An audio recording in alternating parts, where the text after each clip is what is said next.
Sudirman Said itu kan kemarin sempat ngomong kalau ada rencana mau bikin koalisi besar nih, jadi semuanya mau dimasukin ke dalam. PDIP bakal masuk nggak? Kalau nanti betul Prabowo Gibran yang memimpin. Saya nggak bisa jawab itu karena itu pasti ranahnya pimpinan partai. Ya. Kalau sekarang saya nggak tahu. Yang kita dengar Pak Jokowi ini ingin membentuk satu yang koalisi besar yang namanya Barisan Nasional, kira-kira seperti itulah, di mana dia menjadi pengendali pemegang saham utama, kan seperti itu. Tapi saya ingin katakan, kita itu punya pemilu paling demokratis itu tahun 55, zamannya Bung Karno. Tahun 71 pemilu pertama zaman Orde Baru, itu pemilunya paling kacau juga, brutal. Ya. Intimidasi terjadi, bahkan orang ada yang dibunuh. Silakan baca bukunya. Ini ada buku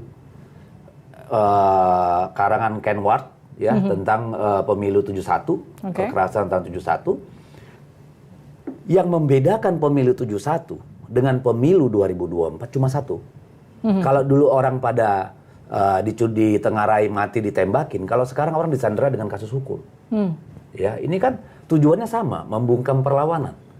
Yang melawan ya kalau zaman 71 pada kehilangan nyawa, kalau sekarang kehilangan kemampuan melawan, kan. Tapi seperti itu. Gini Bang Det, kalau memang betul ya itu semua apa yang dilakukan oleh Pak Jokowi begitu, kan beliau akan turun Oktober besok. Memang kekuatannya akan sampai mana sih? Nah, tahun 71 ketika Soeharto melakukan berbagai macam manipulasi, kekerasan, kecurangan, itu adalah fondasi dia untuk berkuasa selama 32 tahun.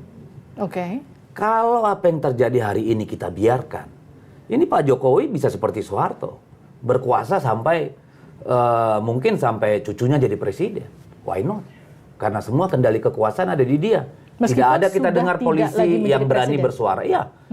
Tidak ada kita dengar perwira-perwira TNI yang teriak misalnya. Artinya apa? Semua orang pada takut kan. Tapi kalau Anda melihat sosok Prabowo Subianto dari militer, Anda yakin beliau bisa disetir sama Pak Jokowi?